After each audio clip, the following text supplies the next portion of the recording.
കരങ്ങളുയർത്തി കർത്താവിനൊന്ന് സ്തോത്രം ചെയ്തേ. കടന്നു വന്നിരിക്കുന്ന എല്ലാ പ്രിയപ്പെട്ടവർക്കും വേഗം വരുന്നവനായ യേശു ക്രിസ്തുവിന്റെ നിസ്തുല്യ നാമത്തിൽ സ്നേഹവന്ദനങ്ങളെ അറിയിക്കുന്നു.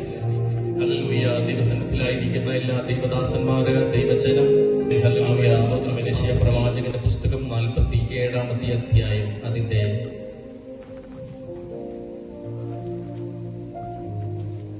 43-ന്റെ 16-17 വചനങ്ങൾ,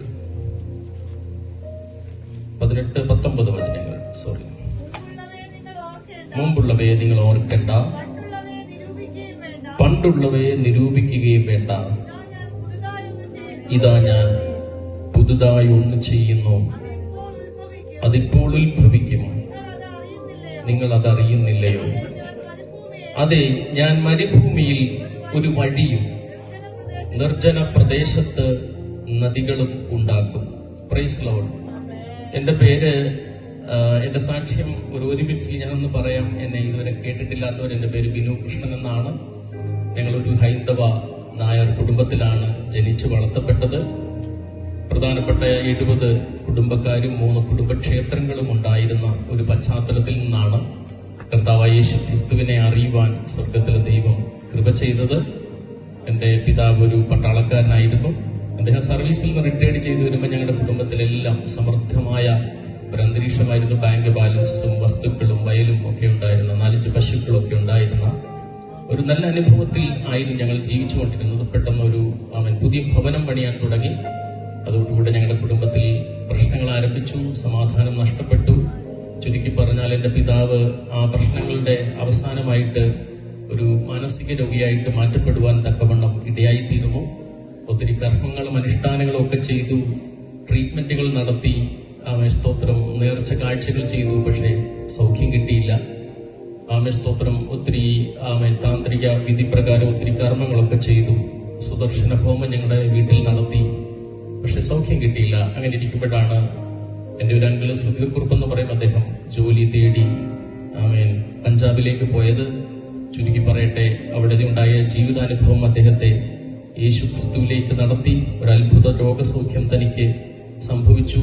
ഹല്ലേലൂയ. അങ്ങനെ അദ്ദേഹം യേശുവിനെ അറിയുവാൻ തക്കവണ്ണം ഇടയായി തീർന്നു. 8 വർഷം, നീണ്ട 8 വർഷം അദ്ദേഹം ഞങ്ങൾക്ക് വേണ്ടി പ്രാർത്ഥിച്ചുകൊണ്ടേയിരുന്നു ദൈവത്തിന്റെ സന്നിധിയിൽ. ഓരോ പ്രാവശ്യം അദ്ദേഹം നാട്ടിൽ കടന്നു വരുമ്പോഴും ഈ മാറ്റമില്ലാത്ത ദൈവത്തിന്റെ സുവിശേഷം ഞങ്ങളോട് പറയുമായിരുന്നു. പക്ഷേ ഞങ്ങളത് അംഗീകരിക്കുവാൻ ഇടയായില്ല. അങ്ങനെ ഇരിക്കുന്ന അവസരത്തിലാണ് അദ്ദേഹത്തിന്റെ ജീവിതത്തിൽ പടിപടിയായ അനുഗ്രഹത്തെ അദ്ദേഹത്തിന് ദൈവം കൊടുത്തു.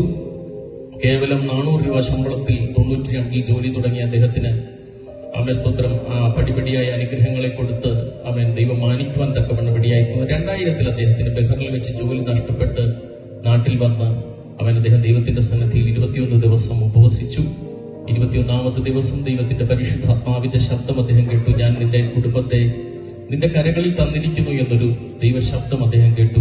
അടുത്ത 3 മാസത്തിനകം വെച്ച് എന്റെ കുടുംബത്തിലെ എല്ലാവരും വിശ്വാസാനുഭവത്തിൽ കടന്നു വരത്തക്കവണ്ണം ദൈവത്തിന്റെ അത്ഭുതകരം വ്യാപരിച്ചു. ഞങ്ങളുടെ ദേശത്ത് ക്രിസ്ത്യാനികൾ എന്ന് അവിടെ ജനിച്ചു വളർന്ന ഒരു വ്യക്തികൾ പോലും ഇല്ലാതിരുന്ന സ്ഥലമാണ്. അവിടെ ജനിച്ചു വളർന്ന ഒരു ക്രിസ്ത്യാനികളിൽ അടുത്ത 4 വാർഡുകളിൽ അങ്ങനെയുള്ളൊരു സ്ഥലത്ത് 30-ൽ പരം ആളുകൾ ഇന്ന് യേശു ക്രിസ്തുവിനെ സത്യത്തിലും ആത്മാവിലും ആരാധിക്കുവാൻ തക്കവണ്ണം ദൈവത്തിന്റെ വലിയ പ്രവൃത്തി ആ ദേശത്തിൽ വെളിപ്പെടുവാൻ, മാനസിക രോഗിയായിരുന്ന എന്റെ പിതാവിനെ കർത്താവ് സൗഖ്യമാക്കുവാൻ തക്കവണ്ണം കർത്താവ് കൃപ ചെയ്തു. ഞാനും എന്റെ ജ്യേഷ്ഠൻ സ്തോത്രം, ഞങ്ങൾ 2 പേരും ഇന്ന് സുവിശേഷ വേലയുടെ മുഖത്തായിരിക്കുന്നു. ഞങ്ങളെ കുടുംബമായി ഓർത്ത് നിങ്ങൾ പ്രാർത്ഥിക്കുക. നമ്മൾ വായിച്ച വചനം ഇതാണ്. സ്തോത്രം. ഹല്ലേലൂയ. മുമ്പുള്ളവയെ നിങ്ങൾ ഓർക്കണ്ട, പണ്ടുള്ളവയെ നിരൂപിക്കുകയും വേണ്ട.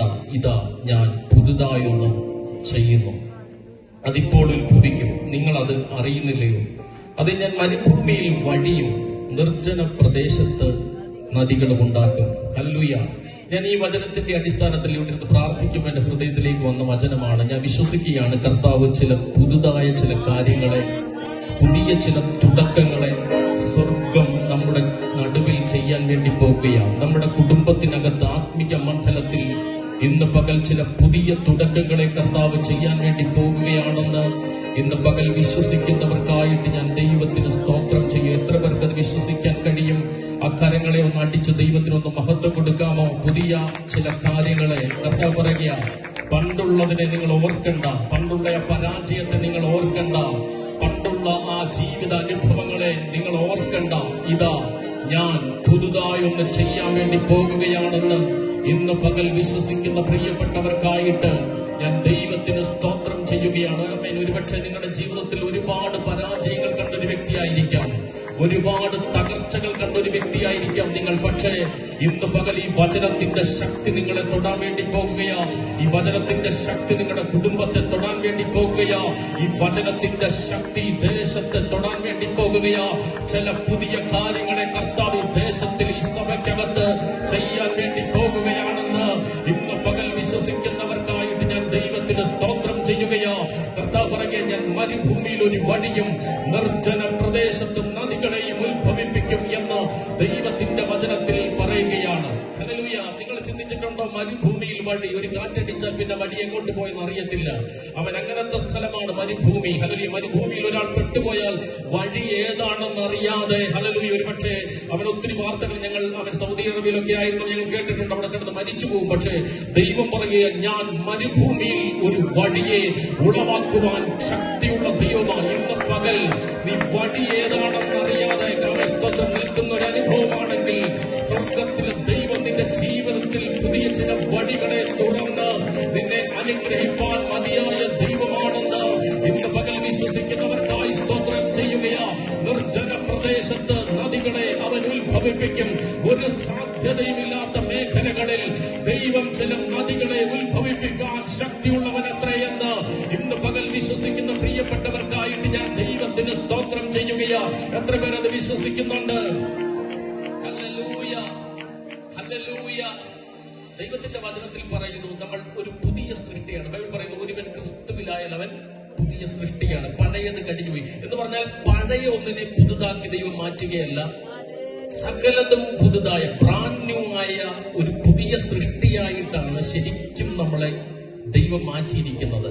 പലപ്പോഴും ആ ചിന്ത നമ്മുടെ അകത്തില്ല. ഞാനൊരു പുതിയ സൃഷ്ടിയാണ് എന്നുള്ള ബോധ്യം എന്റെയും നിങ്ങളുടെ ഹൃദയത്തിനകത്തില്ല.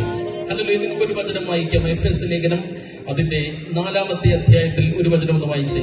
ഹല്ലേലൂയ. ദൈവാനുരൂപമായി സൃഷ്ടിക്കപ്പെട്ട പുതിയ മനുഷ്യനെ ധരിച്ചിരിക്കുന്നുവല്ലോ. ആ വചനം ഒന്ന് വായിക്കാമോ? എഫെസ്യ ലേഖനം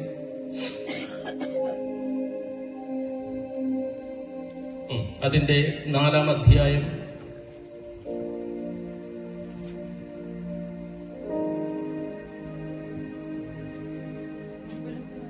അത് തന്നെ. മുമ്പിലത്തെ നടപ്പ് സംബന്ധിച്ച് ചതിമോഹങ്ങളാൽ 22-ാം വചനം വഷളായി പോകുന്ന പഴയ മനുഷ്യനെ ഉപേക്ഷിച്ച് നിങ്ങളുടെ ഉള്ളിലെ ആത്മാവ് സംബന്ധമായി പുതുക്കം പ്രാപിച്ച് സത്യത്തിന്റെ ഫലമായ നീതിയിലും വിശുദ്ധിയിലും ദൈവാനുരൂപമായി സൃഷ്ടിക്കപ്പെട്ട പുതിയ മനുഷ്യനെ ധരിച്ചുകൊള്ളുകയും. ഹല്ലേലൂയ. ഇവിടെ ഒന്ന് ശ്രദ്ധിച്ചേ. മുമ്പിലത്തെ നടപ്പ് സംബന്ധിച്ച് ചതിമോഹങ്ങളാൽ വഷളായി പോകുന്ന പഴയ മനുഷ്യനെ ഉപേക്ഷിച്ച്. എപ്പോഴാണ് നമ്മൾ ഉപേക്ഷിച്ചത്? സ്നാനപ്പെട്ടപ്പോഴാ, അല്ലേ? ഹല്ലേലൂയ. ഉപേക്ഷിച്ച് അടുത്ത വചനം പറയുന്ന നോക്കിക്കേ, നിങ്ങളുടെ ഉള്ളിലെ ആത്മാവ് സംബന്ധമായി സത്യത്തിന്റെ ഫലമായ നീതിയിലും വിശുദ്ധിയിലും ദൈവാനുരൂപമായി സൃഷ്ടിക്കപ്പെട്ട പുതിയ മനുഷ്യനെ ധരിച്ചുകൊള്ളുകയും. അപ്പൊ നിങ്ങളുടെ അകത്ത മനുഷ്യൻ ആരെ പോലെ സൃഷ്ടിക്കപ്പെട്ടിരിക്കുകയാണ്? ദൈവത്തെ പോലെ. നിങ്ങൾ ശ്രദ്ധിക്കുന്ന വചനം, നിങ്ങളുടെ അകത്ത മനുഷ്യൻ ആരാണ്? അവിടെ പറയുന്നു, സത്യത്തിന്റെ ഫലമായ നീതിയിലും വിശുദ്ധിയിലും. അകത്ത മനുഷ്യൻ നീതിമാനാണ്, അകത്ത മനുഷ്യൻ വിശുദ്ധനാണ്. പക്ഷെ നമ്മളെപ്പോഴും ആ ചിന്തയ്ക്കകത്ത് കിടക്കുന്ന, കർത്താവ് ഞാൻ പാപിയും ദോഷിയാണെന്നാണ്. അല്ല, കർത്താവ് നിങ്ങളെ വിശുദ്ധീകരിച്ചു തന്റെ പുത്രന്റെ രക്തത്താൽ. അപ്പൊ വിശുദ്ധനാണ് നിങ്ങൾ, അല്ലെ? പൗലോസ് എന്താ ലേഖനത്തിൽ പറയുന്നത്? കൊരിന്തിലുള്ള വിശുദ്ധന്മാരെ. മരിച്ചു കഴിഞ്ഞിട്ടല്ല വിശുദ്ധരാകുന്നത്, യേശു ക്രിസ്തുവിന്റെ രക്തത്താൽ നിങ്ങൾ നീതീകരിക്കപ്പെട്ടപ്പോ, രക്തത്താൽ കഴുകൽ പ്രാപിച്ചപ്പോ ദൈവം നിങ്ങളെ വിശുദ്ധനാക്കി മാറ്റി. 2, ദൈവത്തിന്റെ വചനത്തിൽ പറയുന്നു, നിങ്ങളിപ്പോ നീതിമാന്മാരാ. നീതി എന്ന് പറഞ്ഞാൽ എന്താ? ആ വാക്കിന്റെ അർത്ഥം എന്താ? ദൈവസന്നിധിയിൽ ഒരാൾക്ക് നിൽക്കാനുള്ള പ്രാഗൽഭ്യമാണ് നീതി എന്ന് പറയുന്നത്. അപ്പോ യേശു തന്നിലുള്ള വിശ്വാസത്താൽ പിതാവായ ദൈവം നിങ്ങളെ ഇപ്പം നീതിമാനം എണ്ണുകയാണ്. അപ്പൊ നിങ്ങളൊന്ന് ചിന്തിച്ച്, നിങ്ങളുടെ അകത്ത മനുഷ്യൻ നീതിയിലും വിശുദ്ധിയിലും ആരെ പോലെ ഇരിക്കുകയാണ്? ദൈവത്തെ പോലെ ഇരിക്കുകയാണ്. ആ പുതിയ മനുഷ്യനെ ഇപ്പൊ നിങ്ങൾ എന്ത് ചെയ്തിരിക്കുന്നത്? ധരിച്ചിരിക്കുന്ന പിശാച് നിങ്ങൾ അറിയാൻ ആഗ്രഹിക്കുന്നില്ല. അതാ നിങ്ങൾ തിരിച്ചറിയും, ഞാനൊരു പുതിയ സൃഷ്ടിയാണ്.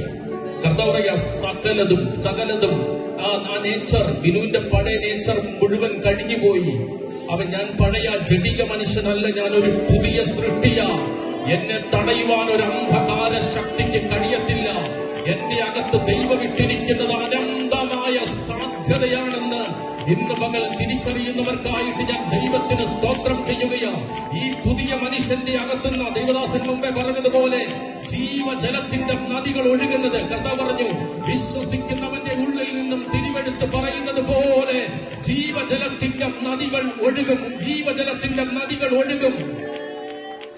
എവിടുന്ന ഒഴുകുന്നത്? സമയമില്ലാത്തോണ്ട് നിർത്തുക. എവിടുന്ന ഒഴുകുന്നത്? വിശ്വസിക്കുന്നവന്റെ ഉള്ളിൽ. നമ്മുടെ മേലിൽ നിന്നാണ് പ്രതീക്ഷിക്കുന്നത്. കർത്താവ് പറയുന്നു, അവൻ ഈ അത്യന്ത ശക്തി അവൻ സ്വന്തമെന്നല്ല, ദൈവത്തിന്റെ ദാനമായി ഈ മൺകൂടാരത്തിനകത്ത ദൈവം വെച്ചിരിക്കുന്നത്. ഈ ശക്തിയായി ഇത് എവിടേക്ക് ഒഴുകാൻ പോകുന്നത്? പുറത്തേക്ക് ഒഴുകാൻ പോകുന്നത്. കർത്താവ് പറഞ്ഞു, എന്നിൽ വിശ്വസിക്കുന്നവന്റെ ഉള്ളിൽ നിന്നും അവൻ തിരിവെടുത്ത് പറയുന്നത് പോലെ ജീവജലത്തിന്റെ നദികൾ. ഞാൻ പറയട്ടെ, ലോക ഉണർവിന്റെ നദി ഇരിക്കുന്നത് നിങ്ങളുടെ അകത്താണ്. ദേശങ്ങളുടെ ഉണർവിന്റെ നദി ഇരിക്കുന്നത് നിങ്ങളുടെ അകത്താ. നിങ്ങളുടെ ഭവനത്തിന്റെ ഹല്ലേലൂയ അത്ഭുതങ്ങളുടെ നദികൾ അവൻ ഇരിക്കുന്നത് നിങ്ങളുടെ അകത്താ. ഇന്ന് പകൽ നിങ്ങൾ വിശ്വസിക്കാൻ തുടങ്ങുമ്പോൾ ആ ജീവജലത്തിന്റെ നദി അവൻ ഹല്ലേലൂയ ചില പുതിയ പുതിയ അത്ഭുതങ്ങൾ ചെയ്യുമാറ്, പുതിയ തുടക്കങ്ങൾ ചെയ്യുമാറ്, ജീവൻ ഉത്ഭവിക്കുമാറ് അവൻ ഇന്ന് പകൽ ജീവജലത്തിന്റെ നദി ദേശങ്ങളിലേക്ക് ഇന്ന് പകൽ ഒഴുകുകയാണെന്ന് ഇന്ന് പകൽ അവൻ സഭയ്ക്കകത്തുനിന്നും ആ ജീവജലത്തിന്റെ നദി ഈ ദേശത്തെ തൊടുമാറ് അവൻ ഈ ദേശങ്ങളിലേക്ക് വ്യാപരിക്കുകയാണെന്ന് ഒരു കാര്യം പറഞ്ഞ് അവസാനിപ്പിക്കുകയാണ്. ദൈവമക്കളെ, ഹല്ലേലൂയ, ബൈബിൾ പറയുന്നു, സ്വർഗത്തിലെ സകല ആത്മീയ അനുഗ്രഹത്താലും ദൈവം ക്രിസ്തുവിൽ നിങ്ങളെ അനുഗ്രഹിച്ചിരിക്കുകയാണ്. എങ്ങനെ അനുഗ്രഹിച്ചു? സ്വർഗത്തിലെ സകല ആത്മീയ അനുഗ്രഹത്താലും. അനുഗ്രഹിക്കുമെന്നല്ല പറഞ്ഞില്ല. എഫേസ്യർ 1:3 നിങ്ങൾ വീട്ടിൽ പോയി വായിച്ചാൽ മതി. എഫേസ്യർ 1:3 അനുഗ്രഹിച്ച് കഴിഞ്ഞിരിക്കുക. ഇപ്പൊ എല്ലാ അനുഗ്രഹങ്ങളും എവിടെയുണ്ട്? എന്റെ നിങ്ങളുടെ ഉള്ളിലുണ്ട്. അതുകൊണ്ടാണ് പറയുന്നത്, ഈ ജീവജലം നീ ഒഴുകാൻ തുടങ്ങണമെങ്കിൽ അനന്ത സാധ്യത കിടക്കുകയാ. അവൻ സ്തോത്രം, ഹല്ലേലൂയ. അതുകൊണ്ടാണ് നിങ്ങൾ അവൻ നടക്കുമ്പോഴും ഇരിക്കുമ്പോഴും ഒക്കെ അന്യഭാഷകളിൽ പ്രാർത്ഥിക്കണം. ജീവജല നദി ഒഴുകാൻ തുടങ്ങും. ഈ ജീവജല നദി എങ്ങോട്ട് ഒഴുകുമെന്ന ബൈബിൾ പറഞ്ഞത്? അരാബയിലേക്ക് ഒഴുകും. അരാബ എന്ന് പറഞ്ഞാൽ എന്താണെന്നറിയാമോ? ചാവുകടല. ഒരു സാധ്യതയില്ല. അവൻ ചാവുകടലിനകത്ത് ഒറ്റ ജീവജാലമില്ല, ഒറ്റ മത്സ്യമില്ല. പക്ഷെ കർത്താവിന്റെ വചനത്തിൽ പറയുക, ഈ ജീവജല നദി ഒഴുകിയിട്ട് ഹല്ലേലൂയ അവിടെ ചലിക്കുന്ന സകല പ്രാണികളും ജീവിക്കും.